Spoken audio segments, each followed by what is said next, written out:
वह हिंदी चलेगी चलेगी कि दौड़ेगी दौड़ेगी।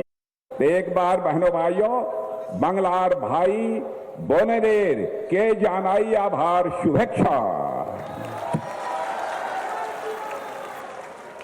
बहनों भाइयों इस बंगाल की महान धरती को मैं शीश झुकाकर मैं नमन करता हूं। मैं जानता हूं इस पश्चिमी बंगाल की धरती के बारे में।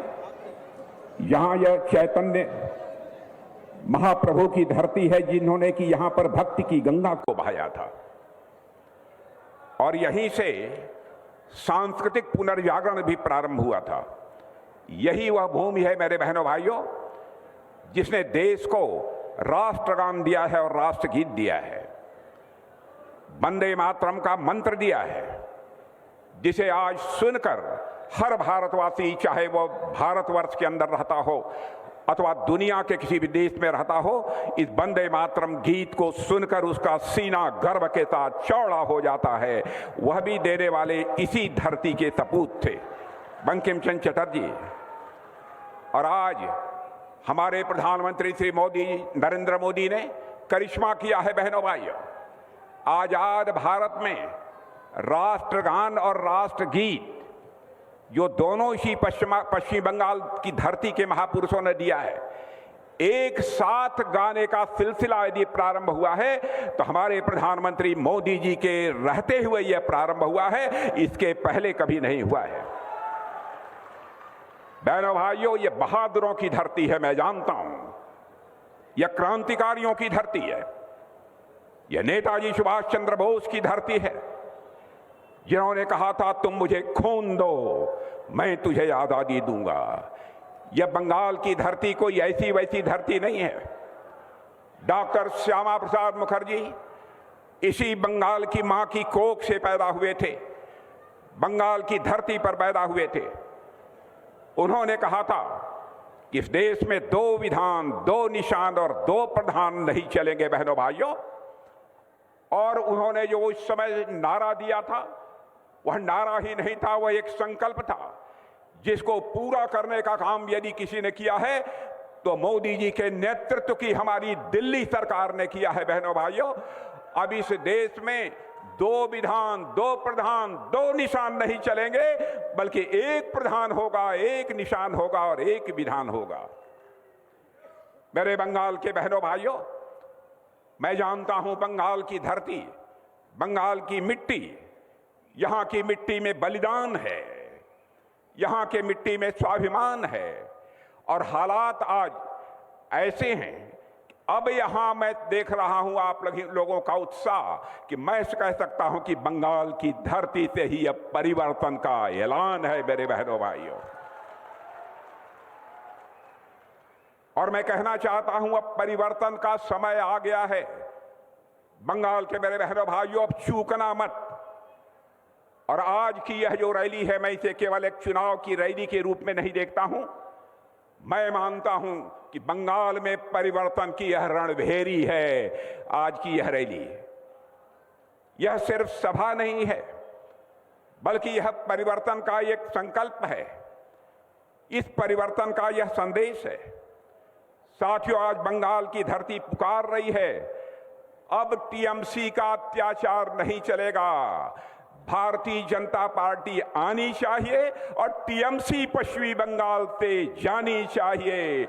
यह पश्चिमी बंगाल पुकार रहा है। अब टीएमसी का अत्याचार नहीं चलेगा।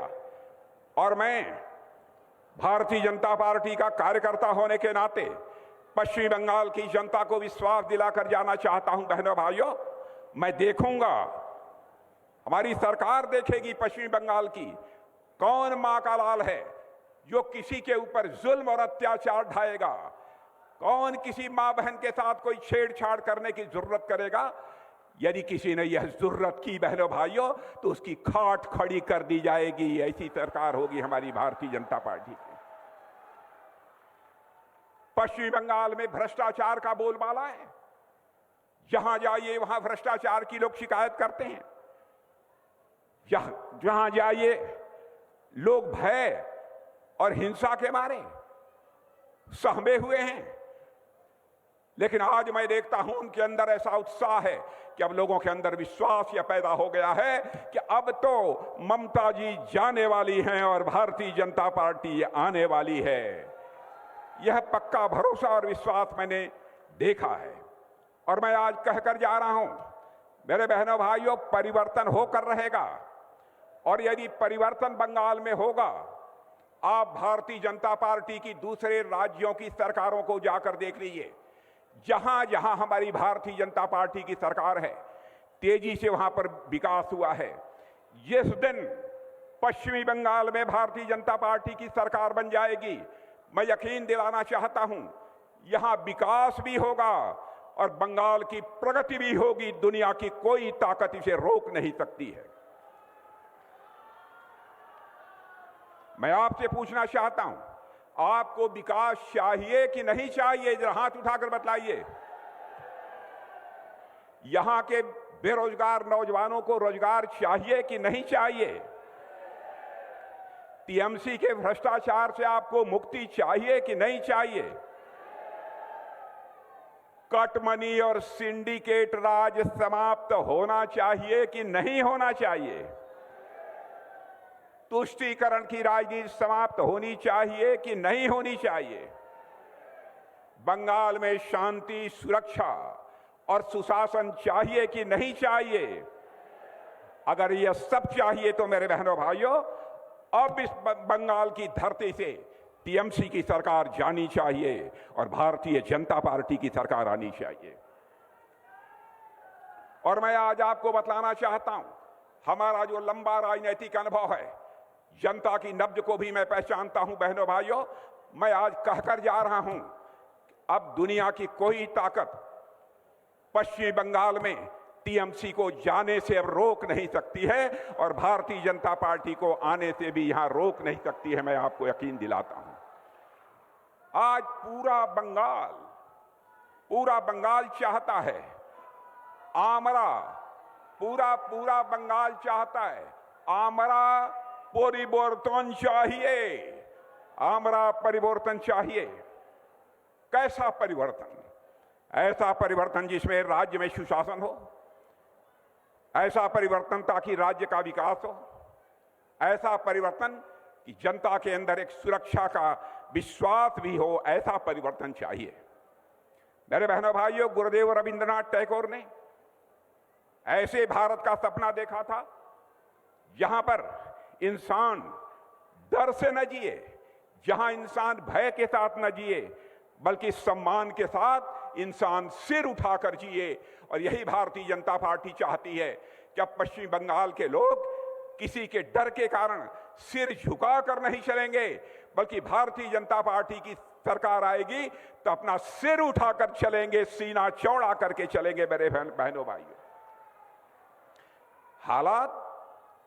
हालात यहां के इतने बदतर हो गए हैं, इतने बदतर हो गए हैं, यहां सभी के मन में डर बैठा हुआ है, कहीं आकर टीएमसी के कुछ लोग हमारे ऊपर आक्रमण न कर दें। हमारी माताओं और बहनें घर से बाहर में निकलने में भी 4 बार सोचते हैं। क्या बहनों भाइयों, पश्चिमी बंगाल को ऐसा ही शासन चाहिए? क्या पश्चिमी बंगाल को ऐसी ही सरकार चाहिए ताकि लोगों के मन में डर हो, दहशत हो? मैं चाहता हूं, भारतीय जनता पार्टी चाहती है, पश्चिमी बंगाल के अंदर मेरे बहनों भाइयों ऐसा शासन चाहिए जो हर इंसान सिर उठाकर स्वाभिमान के साथ, सम्मान के साथ अपनी जिंदगी जी सके। हम ऐसा पश्चिम बंगाल में सरकार चाहते हैं मेरे बहनों भाइयों। নানা ধরনের কন্টেন্ট দেখার জন্য লাইক করুন, শেয়ার করুন আমাদের ফেসবুক পেজ, সাবস্ক্রাইব করুন আমাদের ইউটিউব চ্যানেল। পাশাপাশি অন্যান্য ব্রেকিং নিউজের জন্য অবশ্যই চোখ রাখুন রিপাবলিক বাংলায়।